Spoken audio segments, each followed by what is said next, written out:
Kung gusto mo ng video quality, mahilig kang mag-cinematic, ayaw mo ng mabibigat na camera tulad ng mirrorless and DSLR cameras, and gusto mo yung may bokeh effect na hindi mabibigay na action camera, go for Osmo Pocket 3 guys. Aaron, I'll go for a walk. Not yet. I'll go back later. Yeah. Guys, walking day ngayon. Wala pang hilamos. Sensya na, di na rin ako nag-ahit kasi baka mamaya tamarin na ako. Tanghali na dito, alas 11 pero sobrang lamig. Hello. Sobrang lamig dito guys kasi winter. So, samantalahin ko muna maglakad habang di pa masyado malamig. Kasi mamaya malamig na to. Tingnan nyo oh. Umuusok ang paligid dahil sa lamig. Yan yung bunganga ako, umuusok din. Lamig na. So tatawid tayo dito. Madaming sasakyan dito kaya ingat-ingat.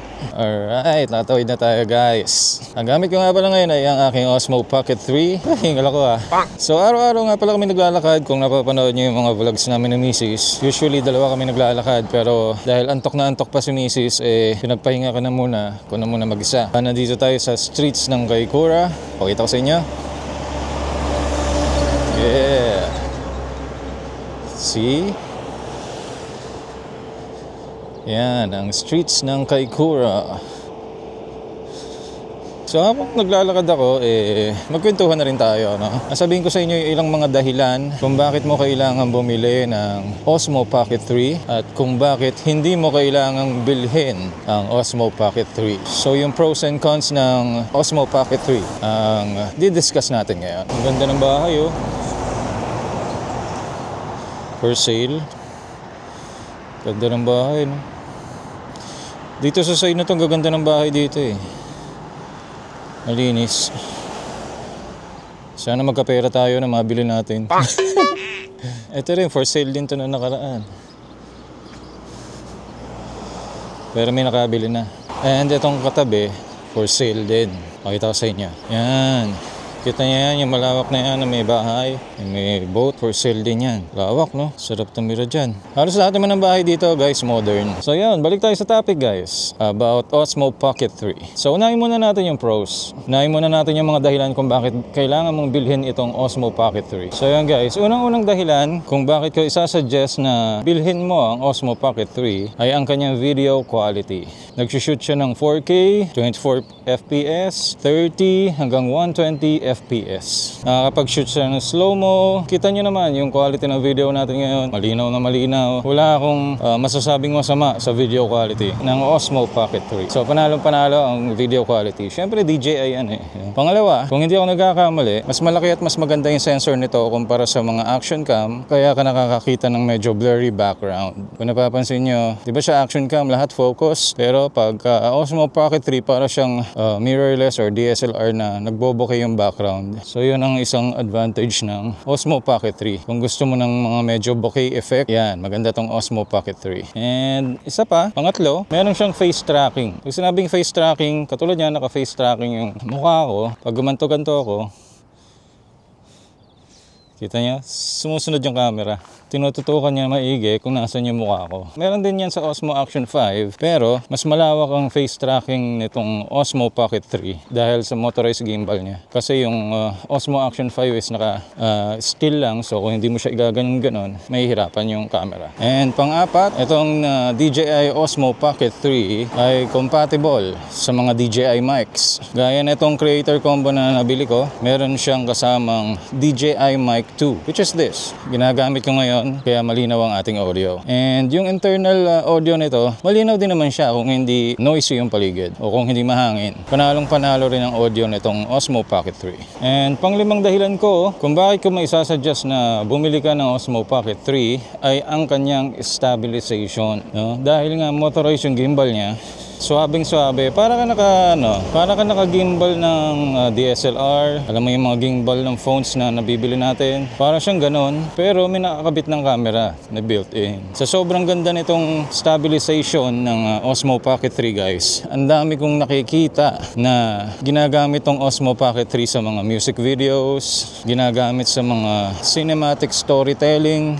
and dahil dun sa face tracking niya, pwedeng-pwede to kahit mag-isa ka lang na nagvo-vlog or nagvi-video video ng sarili mo kasi automatic susundan ka na ng camera kung nakafocus yung mukha mo. So yan ang mga gustong gusto ko sa Osmo Pocket 3 guys. So bukod sa mga gusto, syempre wala namang perfect na camera. Sabihin ko naman sa iyo kung bakit hindi ko maisasuggest sa iyo ang Osmo Pocket 3. Yung mga cons naman niya, yung mga hindi ko masyadong gusto sa kanya. So una, simulan natin. So unang hindi ko gusto sa kanya is medyo matagal siya mag-boot. Hindi katulad ng mga action camera na start mo lang and then shoot mo agad, tutok mo lang sa kung saan mo gusto itutok, makukuha niya na yung moments. Pero dito kasi sa Osmo Pocket 3, pagka-boot niya, gagalaw pa yung gimbal, and pag gumalaw yung gimbal, kailangan mo pang gamitin yung, di ko alam kung anong tawag dito, parang pang scroll ng lens niya para maitutok mo sa subject na gusto mong tutukan. So yun ang disadvantage niya. Hindi siya pwede sa mga mabilisan na shoot kasi maghihintay ka pang ng booting and hihintayin mo pa yung gimbal niya na ma-set sa tamang pwesto. Hindi ko siya masasuggest na dalhin mo to kung may mga kukunan kang mabilisang moment, medyo mabagal siya. Unlike action camera and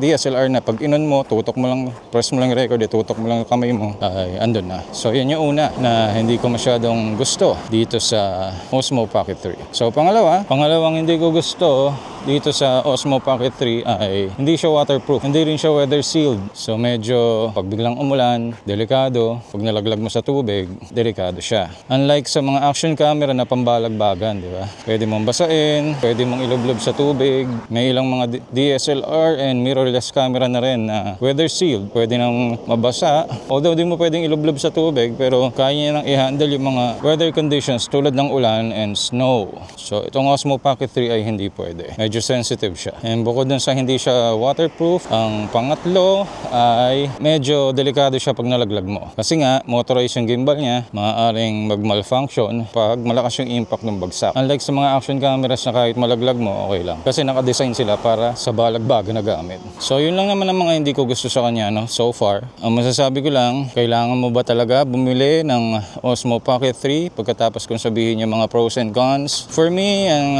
ma-advise ko lang sa inyo, kung mahilig kayong mag-b-roll, mahilig kayong mag-cinematic shots, mahilig kayong mag-vlog mag-isa, pwede to. May sasuggest ko talaga na bumili kayo ng Osmo Pocket 3. Pwede kang mag-vlog mag-isa kasi meron siyang face tracking. Hindi mo na kailangan ng cameraman. Susundan ka na ng camera na to. Basta na-focus niya yung mukha mo. Alright? And sa cinematic shots, gaya na sinabi ko, ang lupit niya sa b-rolls. Gaya na sabi ko, may mga nakikita na akong ginagamit to sa music videos and cinematic storytelling. Panalo talaga to guys. Kung yun yung mga linya mo. Pero kung ikaw ay masyadong malikot na tao, kung hindi ka masyado maingat or mahilig ka sa mga extreme na activities, ay hindi ko masasuggest sa'yo ang Osmo Pocket 3. Dahil gaya nga ng sabi ko, hindi siya pang balagbagan. Medyo fragile siya. Medyo kailangan mo siyang ingatan. Pero, don't get me wrong guys, talagang napakaganda ng quality nitong Osmo Pocket 3 para sa akin.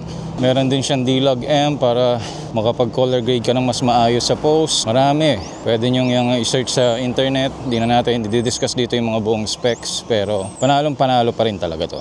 And isa pa nga palang cons nito ay pamahal siya ng pamahal guys. Pamahal siya ng pamahal and mahirap siyang mahanap. Ako, nahirapan ako hanapin to kasi nung nandito ako sa New Zealand, pumunta kami Christchurch, pumunta kami Blenheim. Wala ako nahanap ng unang araw namin. And good thing, sinadjust sa akin ng mga tao sa Noel Liming na i-check online, baka meron. And merong isa. And yung isang yun, chinek out ko na agad dahil baka maunahan tayo. Good thing nakuha natin at gamit na natin ngayon ang ating Osmo Pocket 3. So since hindi nga pang balagbagan tong Osmo Pocket 3 guys, ang maisasuggest ko sa inyo ay kung gusto niyo ng mga extreme activities, kung hindi kayo masyadong comfortable sa fragile na gadget katulad ng Osmo Pocket 3, ay ang bilhin niyo na lang ay ang Osmo Action 5. Yung Osmo Action 5 para siyang action camera ng DJI, para siyang GoPro. Maganda rin ang ang video quality niya. Ang dami ko nakikita sa YouTube na mga vloggers na nagre-review niyan. And in fact, yung iba, binenta yung Osmo Pocket 3 nila para makakuha ng Osmo Action 5. Kasi mas siya mas handy siya guys. Pwede mong ibulsa, pwede mong ilagay sa mga singit-singit habang ikay nagsushoot. Kung medyo takot ka sa mga fragile na cameras gaya ng Osmo Pocket 3 o nabibigitan ka sa mga cameras tulad ng mga DSLR or mirrorless camera, Osmo Action 5 ang kunin mo. Pero kung gusto mo ng video quality, mahilig kang mag cinematic, ayaw mo ng mabibigat na camera tulad ng mirrorless and DSLR cameras, and gusto mo yung may bokeh effect na hindi mabibigay na action camera, go for Osmo Pocket 3 guys. So far, ilang buwan ko lang gamit to at hindi ako nagsisisi. Maganda rin ang battery life, mabilis din mag-charge. Depende syempre sa charger mo. Pero ako charger lang ng cellphone gamit ko, pero swabe guys. Swabe. And yung creator combo nga pala yung in-order ko. Since mahilig ako mag-vlog sa kung saan-saan at gusto ko yung hindi ako nabibitin sa battery. So sa creator combo ng Osmo Pocket 3, bukod dito sa camera, may kasama siyang wide angle lens na nakakabit dito. May kasama siyang extra battery handle. Yan. May battery handle siya nakasama for extra battery pag naubos yung battery ng Osmo mo. And kasama na tong mic na gamit natin, which is DJI Mic 2. Perfect talaga for vlogging. And yung sa Osmo Action 5 naman, meron din siyang creator combo, meron siyang extra battery, and meron din siyang mic na naililink kung di ako nagkakamali. Alam ko, DJI Mic 2 rin yan. Hindi ako sure ha, itama niyo ako eh. Correct me if I'm wrong kung kasama na yung mic sa Osmo Action 5 or hindi. Pero alam ko, nakakonect yung DJI mics sa kanya, gaya ng Osmo Pocket 3. And may extra siyang 2 batteries, so 3 batteries yung kasama niya. Mas mataas yung mAh kumpara sa Osmo Action 4. So in-improve din yung battery. And meron din siyang D-Log. Ibig sabihin, may flat profile din siya. Good for color grading sa post. Almost pareho sila ng specs ni Osmo Pocket 3. May konti lang kaibahan kasi magkaiba sila ng gamit. Pareho namang good. Bala ko rin bumili ng Osmo Action 5 guys. Gagamitin ko na lang to sa mga cinematics. Pero siguro hindi pa sa ngayon. Hintayin ko muna bumaba yung presyo. And pinagagalitan na tayo ni Mrs. dahil meron pa naman akong GoPro. Yung GoPro kasi Hero 7. Okay naman, napapagtsagaan ko naman yung quality ng video. Kahit lumang-luma na siya. Pero ang hindi ko gusto is hindi pwedeng mag-connect ng mic, ng wireless mic. Pwede ka mag-connect ng mic pero bibili ka pa ng mic adapter. Ganun. Medyo matrabaho. Kaya